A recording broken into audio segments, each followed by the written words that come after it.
Muchas gracias, candidato Mid, muy amable por la presentación. Yo creo que todos estamos muy emocionados el día de hoy porque me atrevo a decir que este foro pues, ha permitido que hoy sea el Día del Turismo, ¿no? Nuestro problema es que luego el Día del Turismo es cada 6 años, porque yo siento dos cosas que están flotando en el ambiente: una enorme carga histórica por estar donde estamos y este anhelo que reverdece cada 6 años de que el turismo sea una prioridad. Yo tengo muchas preguntas, seguramente llegarán algunas más del auditorio, y lo que trataría de hacer es, como hicieron quienes nos antecedieron en este esquema, pues es procurar propiciar un espacio de diálogo, y lo invitaría a eso, señor candidato. Y si le parece, abrimos boca con este tema de la prioridad y déjenme poner un segundo tema, pues hablando de su experiencia como hacendario. La verdad es que quienes estamos en esta industria, quienes hemos estado del lado de la administración pública del turismo, nos sentimos, yo creo que con una emoción, con una sensación de desánimo, porque cuesta mucho trabajo comunicar a la autoridad hacendaria que este negocio es un negocio importante, ¿no? O sea, ¿qué parte del 8.7% del PIB no se tiende en Hacienda? ¿Por qué, si en este país lanzamos una iniciativa como la de las zonas de desarrollo económico especial, pues el turismo no cabe en ellas? ¿Por qué, si decimos que el turismo es una prioridad? Lo dijimos cuando fue presidente el presidente Fox, se lo pidió la industria, pues la verdad es que fue bastante de medio pelo, ¿no? Se lo volvió a pedir la industria al presidente Calderón, el presidente Calderón dijo, sea el sexenio del turismo, acto número 2, vamos a desaparecer la Secretaría de Turismo, ¿no? Este gobierno dijo en su lanzamiento de política de turismo que el turismo sea una prioridad, y entre 2018 y 2015 el presupuesto del sector en términos reales es 50% menor. Entonces, si nos ayuda un poco a elaborar sobre esta parte, o sea, ¿por qué es importante cada 6 años? ¿Cuántas otras veces en su campaña ha estado presente el turismo con la intensidad que está hoy?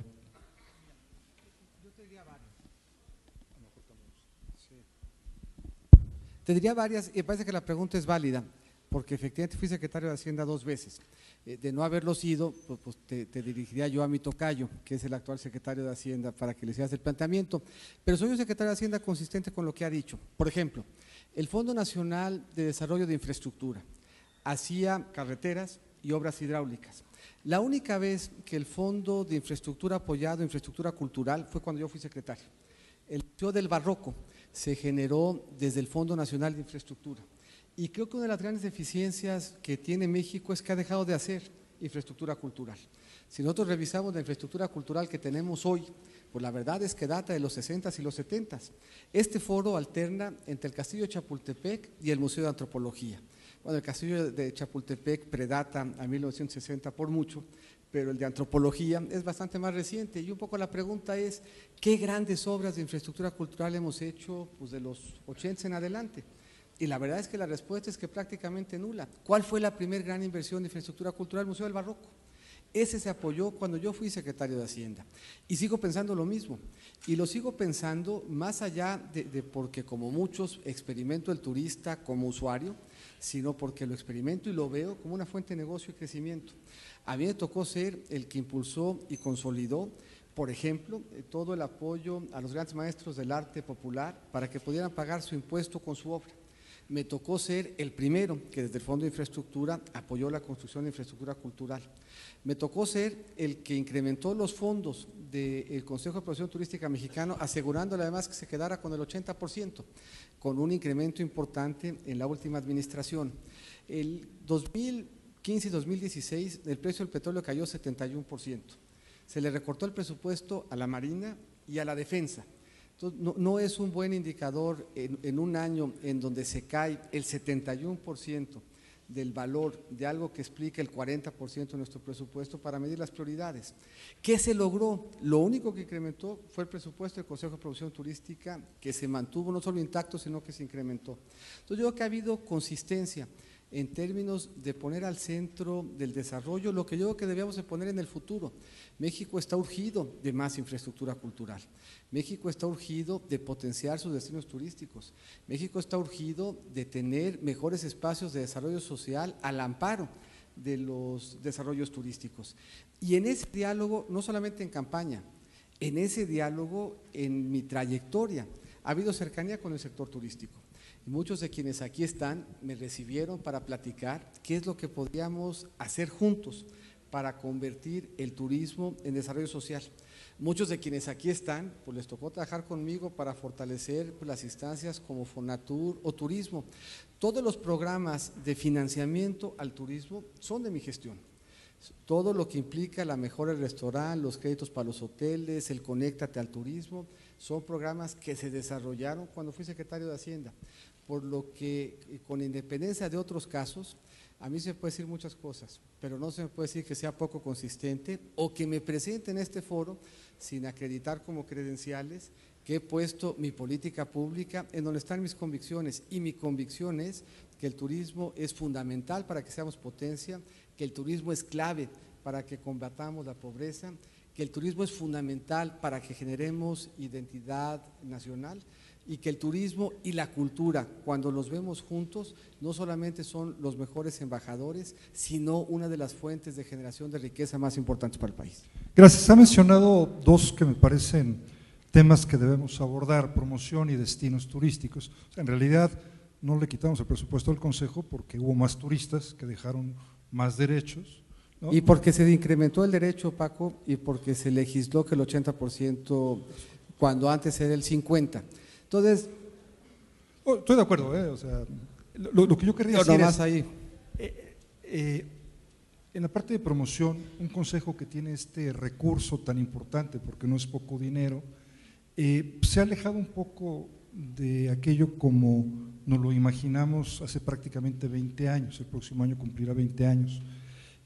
¿Cómo se imagina usted, candidato, el poder canalizar recursos para ese consejo? ¿Lo seguimos manteniendo como está?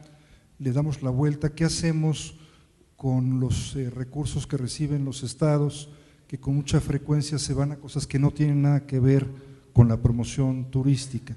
¿Usted tiene ya alguna idea sobre qué hacer con este instrumento? De entrada, es de los pocos instrumentos que están etiquetados. Prácticamente no hay ningún impuesto derecho que se etiquete en el presupuesto. Y la intuición es que en nuestra arquitectura constitucional pues tenemos impuestos y tenemos gastos, tenemos ley de ingresos y tenemos decreto de presupuesto. Si se etiquetan los ingresos como presupuesto, pues entonces eso obvia la discusión presupuestal. El único espacio, o de los pocos, que tienen certeza de fuerte fondeo es la promoción turística. Ahora, lo que hay que asegurar es que la promoción turística se use para promoción turística, y eso implica pues, que se haga de la mano de quienes hacen promoción turística. Nosotros no hacemos promoción turística, sentimos que es importante, sabemos que es importante. Pues hay que darle autonomía al Consejo de Promoción Turística para que esos recursos, que tienen hoy además asegurados y salvaguardados, en donde se tiene claridad de qué porcentaje el derecho les toca, y en donde se sabe cuál es el destino, pues tengan libertad y autonomía para definir qué entienden por promoción, en dónde y cómo hacerlo. Yo creo que aquí a nosotros nos toca ser agentes habilitadores, pero no somos por naturaleza los mejores promotores. Los mejores promotores son ustedes, pues ustedes manejen el Consejo de Promoción Turística. ¿Ustedes quiénes? ¿Los empresarios? Los empresarios. Muy bien. Sobre la parte de destinos, aquí es bastante claro que pues, los turistas van a los destinos, no van a las oficinas de gobierno. Hay un fenómeno de concentración como el que usted explicaba en la presentación, pero al mismo tiempo resulta que ese destino, perfectamente acotado en el territorio, en lo local, pues es gestionado desde una oficina de un presidente municipal que dura 3 años, ¿no? Y que la mayor parte del tiempo, digamos, tiene otras prioridades antes que atender al turista. ¿Cómo le hacemos para, hablando de arquitectura institucional, replantearnos esta relación con los destinos y particularmente, pues para canalizar los recursos suficientes. También es cierto, perdón por regresar al tema hacendario, que la manera en que le retribuimos los ingresos a los destinos pues no es exactamente proporcional a cómo se generan. La Federación le regresa muy poco a destinos que contribuyen de manera importante, digamos, desde una perspectiva no solo fiscal, sino en general. ¿Cómo se imagina este nuevo arreglo institucional, si es que se requiere un nuevo arreglo institucional? Mira, yo creo que sí se requiere. Se requiere, tiene fuente de fondeo y tiene instrumentos que son interesantes. Por ejemplo, tienes la zona federal marítima terrestre y ahí y hay que reconocerle de nuevo al sector empresarial que tuvo una gran creatividad de cómo utilizarlo. A mí me tocó ser subsecretario de ingresos cuando el huracán, tengo la impresión de que fue Vilma, se acabó las playas de Cancún. Y la forma estructuralmente de enfrentar el problema fue por la vía de la zona federal marítima terrestre. Por cierto, un impuesto que si bien es federal, es 100% participable para los municipios. Esto es, se regresa en su integralidad al municipio. Bueno, se incrementó, yo he comentado, yo lo repito porque para mí es fuente de orgullo y de convicción, es la primera vez que yo voy a la Cámara de Diputados en donde un empresario va y pide que se incremente un impuesto. En esa ocasión fue Pepe Chapur el que fue y dijo, la mejor forma de resolver el problema de coordinación y darle fuente de financiamiento al rescate de las playas de Cancún es por la vía de incrementar la zona federal marítima terrestre. Esos recursos se fideicomitieron y ese fideicomiso le dio solución a un problema estructural y complejo que es el de las playas. Bueno, así como ese, el manejo del predial, que es un tema interesante que abordar y que reflexionar. El predial tiene dos ventajas que lo hacen interesante, sobre todo en diálogo con la comunidad empresarial. El predial implica sí fuente de ingreso para los municipios, pero tiene una virtud adicional cuando se piensa en el predial en las zonas turísticas. Permite orientar el desarrollo y los predios hacia su mejor uso, al ser uso que implique el mayor costo de oportunidad para el municipio. Ambos, la zona federal y el predial, en diálogo con los empresarios, tienen un enorme potencial, no solamente financiar, sino de inducir la planeación en el destino turístico particular. Un tercer elemento, a los municipios se les entregan fondos de aportación de infraestructura social.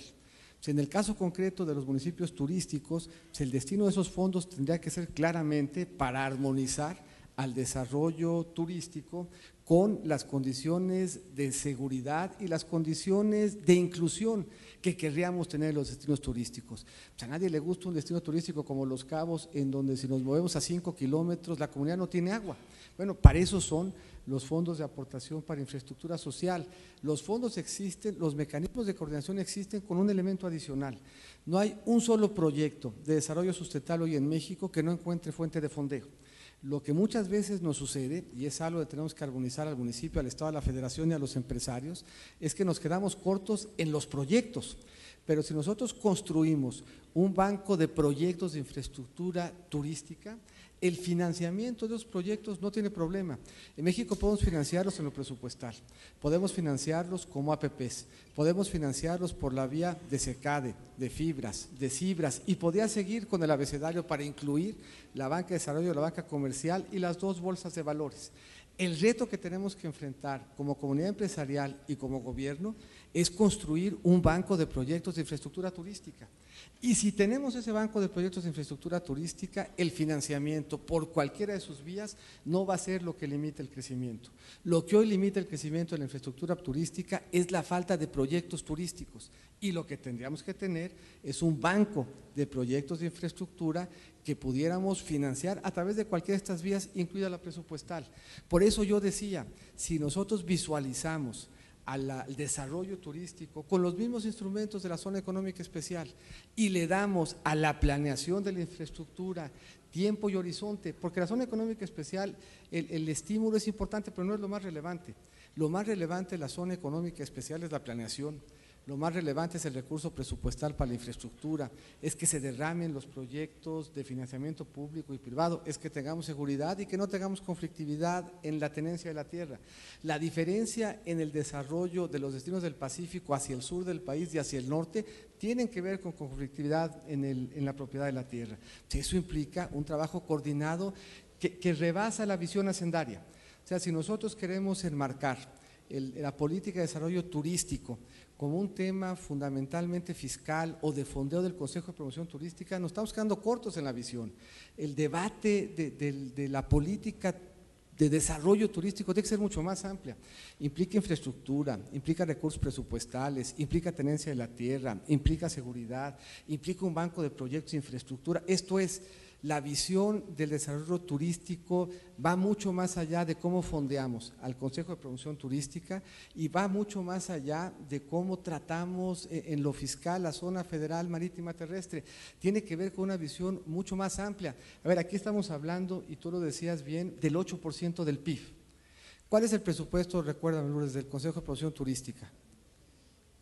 5.500 millones. 5.500 millones no pinten el PIB. 5.500 millones ayuda muchísimo a la promoción, pero un sector que explica casi el 10% del PIB, y si le sumamos cultura que explica el 13.3% del PIB, pues tendría que implicar un esfuerzo y una visión que va mucho más allá del gobierno corporativo del Consejo de Promoción Turística, tan importante como lo es, y tendría que reflejar todos estos elementos que aquí apuntamos. Al hilo de lo…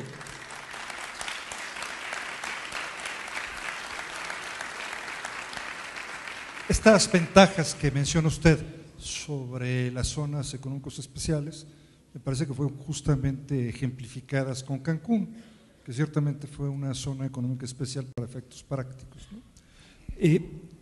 ¿Hay espacio, digamos, en su mente para reinventar Fonatur, digamos, como el otro lado, aparte de la promoción de la demanda, para orientar, digamos, el desarrollo de la oferta? Sin duda. Imaginarnos una cosa más, perdón, candidato, imaginarnos un asunto más, lo que usted me dice me convence, con una excepción, y es la debilidad institucional del municipio, ¿no? O sea, digamos, el que no haya un problema real de dinero, porque dinero hay, según uno lo explica, se tropieza con una terca realidad, y es que los municipios son un espacio, pues debo decirlo, de corrupción, ¿no? De cortoplacismo, de una visión que no necesariamente acompaña algo, digamos, como lo que queremos en turismo, que es un trabajo a largo plazo. ¿Cómo podríamos, digamos, andar en esta trayectoria enfrentando este problema? Yo creo que esa es la gran virtud de Fonatur. Yo creo que Fonatur suple estas deficiencias en el horizonte de planeación del municipio con un par de elementos que yo creo que son interesantes de reflexionar y de ver cómo evolucionan. Por primera vez vamos a empezar a ver reelección de los presidentes municipales. Pues eso es algo que no hemos visto en México, y la intuición de esa modificación pues es que si nosotros le permitimos a los presidentes municipales que se reelijan, pues eso le da una visión de mucho más largo aliento que debiera de profesionalizar la gestión municipal. En cualquier caso, y más allá de eso, la gran ventaja de Fonatur como agencia de desarrollo, no como un banco de tierras, como agencia de desarrollo, es esa. Fonatur suple en su visión, en su planeación, en su acervo de experiencia, en su acervo de mejores prácticas, la deficiencia que hay de la falta de profesionalización del municipio. Fonatur es apreciado justamente en el ejemplo de Cancún, de Ixtapa, de Los Cabos, porque le dio visión de largo plazo a la planeación de ese destino turístico. Por eso, a mi juicio, el papel de Fonatur es importante en un sentido amplísimo. La verdad es que no lo hemos hecho, pero debiéramos. Una visión como la de Fonatur para regresarle vigor, vigencia y actualidad a Acapulco. Acapulco sigue siendo probablemente la bahía más bonita del mundo, por eso se empezó a desarrollar primero. Está cerca además, pues el Valle Metropolitano, que es enorme. Bueno, ¿qué tendríamos que hacer con un destino como Acapulco, que tiene muchos problemas de inseguridad, de violencia? Acapulco recauda al año, más o menos, y a lo mejor me falla la cifra, 300 millones de pesos de predial. Bueno, cuando uno va a un destino turístico, uno está comprando, sí, sol y playa, pero también uno quiere comprar banquetas, y también uno quiere comprar pues, agua potable, y también uno quiere comprar seguridad, y también uno quiere comprar pues, desarrollo urbano, y también uno quiere comprar vialidades, y también uno quiere comprar transporte público que funcione en las ciudades. Con 300 millones de pesos al año, pues no hay manera de que Acapulco le dé soporte a todos esos servicios que requiere pues, un destino con calidad mundial.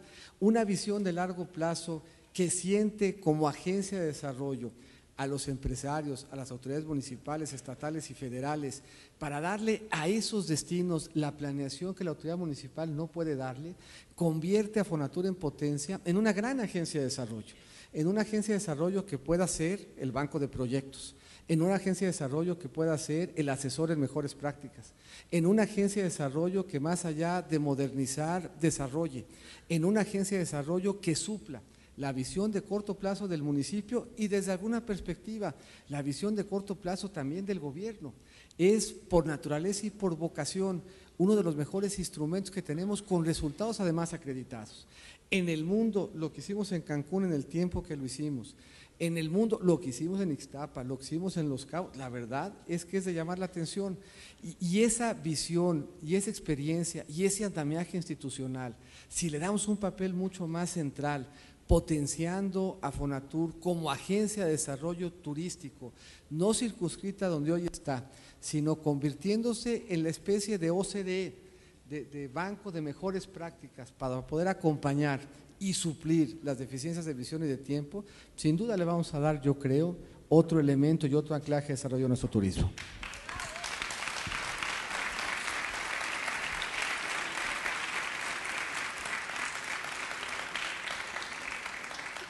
Me queda claro que si con su experiencia hacendaria no lo conmovemos, digamos, del lado de los dineros, está bien.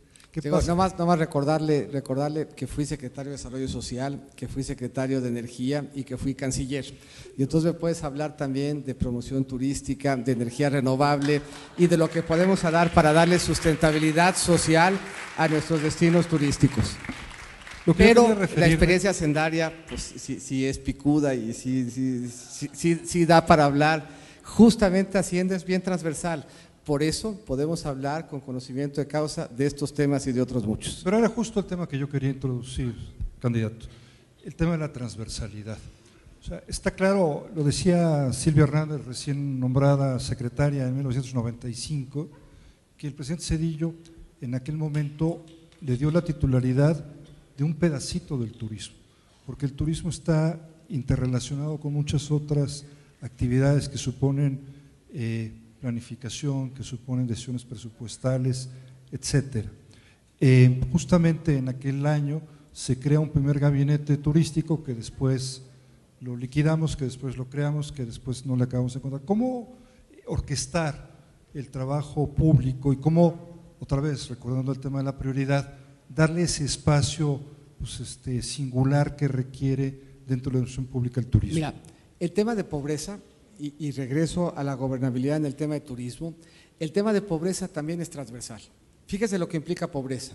Pobreza implica vivienda, servicios en la vivienda, implica alimentación, implica educación, implica salud e implica seguridad social. Esos 6 temas que son fundamentales para enfrentar el reto de pobreza, díganme ustedes cuál de esos depende de Sedesol. Ninguno. Y sin embargo a Sedesol le toca ser la instancia rectora para conducir la estrategia que nos lleve a mejorar las condiciones de inclusión. Pues, ¿qué hicimos? Le dimos transversalidad al tema de pobreza. ¿Por qué se dio este diálogo con el sector turístico? Porque si yo quería combatir la pobreza desde Sedesol, necesitaba una mesa con turismo, para que con turismo hiciéramos un programa que acabara con la pobreza en los pueblos mágicos, para que con turismo hiciéramos un programa que acabara con la pobreza en nuestros destinos turísticos. Bueno, esa misma visión transversal que tiene la pobreza, tiene el turismo.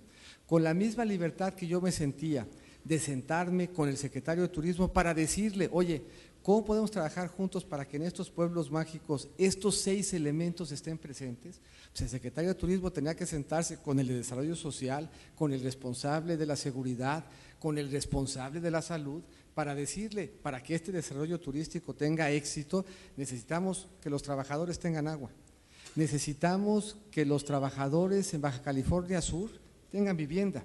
No podemos tener trabajadores en vivienda sur en el lecho de un río. Tenemos que sentarnos con el Infonavit para ver cómo le hacemos para ofrecerle a esos trabajadores una mejor alternativa en materia de vivienda que resuelva de forma estructural el costo de la vivienda en un destino como Los Cabos, en donde no con facilidad pues se desarrolla vivienda para los trabajadores. Bueno, esa transversalidad tiene que dársela a casi todas las actividades de gobierno. Ya no estamos en la época en donde las secretarías funcionaban como estancos.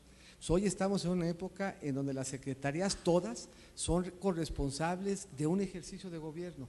Donde más claro se ve es en el tema de desarrollo social. pero donde también era evidente era el tema de turismo.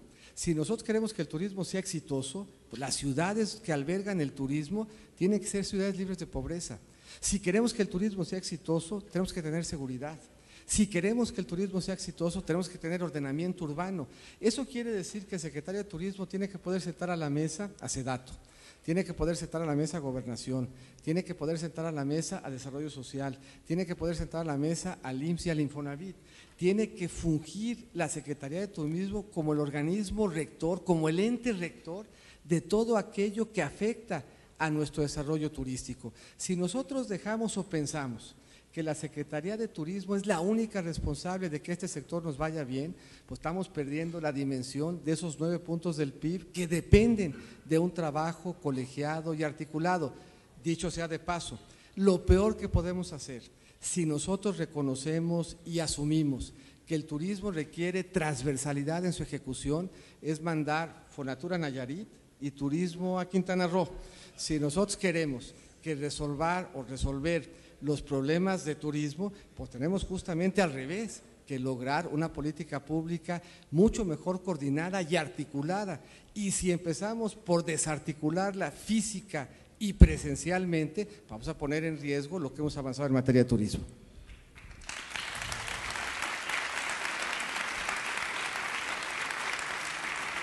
Parece claro el qué. Ahora, eso, ¿cómo lo instrumentamos en la práctica? ¿Cómo se instrumenta el que el secretario de Turismo siente a la mesa al secretario de Gobernación? Mira, eso no lo he visto muchas veces. Pero te voy a decir, el secretario de Desarrollo Social sí lo sentaba y creamos un andamiaje turístico, un andamiaje normativo que le daba soporte. La Estrategia Nacional de Inclusión se reflejó en una iniciativa de ley y esa iniciativa de ley facultaba al secretario de Desarrollo Social, en su carácter de responsable de la Estrategia Nacional de Inclusión, de llamar a cuentas y coordinar los esfuerzos transversales del gobierno federal, de los gobiernos estatales y de los gobiernos municipales para articular la Estrategia Nacional de Inclusión. Esa misma arquitectura jurídica tendríamos que darle a la Estrategia Nacional de Turismo. Tendríamos que tener una ley que habilitara, que permitiera y que obligara a que estén sentados en la misma mesa todos los actores que impactan en el turismo para que ese 9% del PIB tenga el soporte de una ley que articule, oriente y permita llamar a cuentas a todos los funcionarios que inciden en ese entorno que harían del turismo un éxito. Me piden una última pregunta, deme chance que sean dos. En Yucatán, la última y nos vamos, la Hach. La penúltima entonces, ¿no? La penúltima y nos vamos. No mencionó o no me fijé mucho el tema del mercado nacional dentro de su presentación. ¿Qué hacemos para incentivarlo, para que crezca a corto o mediano plazo? Un poco con eso terminé. El turismo y la principal fuente de turismo es el turismo nacional. El turismo internacional nos da visitas, nos trae divisas, pero el grueso de turismo que se hace en México y el viaja por México es eso. Es un elemento que le da identidad y posibilidad de disfrutar al país, a quienes de aquí somos y aquí vivimos. Eso quiere decir carreteras, eso quiere decir programas que alienten el turismo, como se hacía por mucho tiempo. A ver, por mucho tiempo el Instituto Mexicano del Seguro Social y el ISSSTE tenían reconocido como un derecho de los trabajadores el derecho al disfrute del turismo como prestación. Bueno, pues ese es un elemento fundamental. Los mexicanos tenemos el derecho, y hay que reivindicarlo, a disfrutar de nuestros destinos turísticos, de nuestro patrimonio cultural, de nuestro patrimonio ambiental. Y el diseño de la Estrategia Nacional de Turismo tiene que partir de que el primer beneficiario de esa política de turismo somos los mexicanos, que explicamos buena parte del turismo, del consumo en restaurantes y el consumo en hoteles y la generación de divisas, sobre todo de los destinos turísticos que no son estos 5, que explican buena parte de nuestra oferta turística. Eso implica que la Estrategia Nacional de Turismo tiene que partir sobre la base de que reivindiquemos para los mexicanos el derecho de disfrutar nuestro patrimonio turístico. Por eso las áreas nacionales, por eso el acceso a las áreas protegidas, por eso los programas de Conecta, el hotel, el restaurante, por eso el aliento a las pymes, por eso la vinculación de los hoteleros con la comunidad a la que están sirviendo. El grueso del turismo, el día a día del turismo es el que hacemos nosotros. El otro nos prestigia, nos genera fuentes de ingreso, nos trae inversión, es nuestro mejor embajador, pero la primera apuesta tiene que ser a lo nuestro y a nosotros, y eso implica una estrategia que empodere como prestación, como derecho, el disfrute de nuestro patrimonio turístico. Usted fue muy claro en el planteamiento, por lo menos yo lo entendí, entonces yo me imagino que fue muy claro, del nuevo aeropuerto de la Ciudad de México. Yo tengo la sensación de que los mexicanos somos muy solemnes luego, te disculpar, solemnes. ¿Qué nombre le pondría usted a ese nuevo aeropuerto? Imagínense, el aeropuerto de Río de Janeiro se llama Antonio Carlos Jobim, ¿no? Y aquí yo creo que en el Panteón Nacional pues le vamos a caer que al Benito Juárez, que al Francisco I. Madero. ¿Qué nombre le gusta para el nuevo aeropuerto que se merece este país? Mira, si nosotros escogiéramos como nombre del aeropuerto a quien por más años y desde más trincheras ha conocido el turismo nacional, a quien lo conoció como borracho y como cantinero, tendríamos que ponerle el tuyo. Muchas gracias, damos por concluido. Bien, como al resto de nuestros participantes, le agradezco mucho su disposición a participar en este diálogo y le pregunto si el año que entra como presidente de la República aceptaría una invitación para venir al Foro Nacional de Turismo a defender sus compromisos. Estaría absolutamente encantado. Pero déjenme dar un poco una respuesta a lo del aeropuerto, porque me parece que el planteamiento es interesante. Yo he dicho otras veces, yo repito, el Aeropuerto Internacional de la Ciudad de México es un aeropuerto profundamente mexicano. Lo es en varios sentidos. Lo es en trutazo arquitectónico e ingenieril. Llama la atención poderosamente, en el mundo hay 196 países, solo 2 tienen la X como una letra que lo integra, y ahí está la X de México en el aeropuerto. Tiene probablemente los mayores retos desde el punto de vista de suelos de cualquier otro lugar del mundo, y la única forma de haber resuelto esos problemas de suelo era con el tezontle volcánico. Entonces no solamente hay el talento de los ingenieros mexicanos para resolver un enorme reto, sino que hay la disponibilidad del único instrumento que podría haber resuelto el suelo, que era el del tezontle volcánico. No le pondría yo ni Popocatépetl ni Iztaccíhuatl, pero tenía que ser un nombre que rinda homenaje a todo lo que México importa para el mundo. Muchas gracias de nuevo y muy buenas tardes.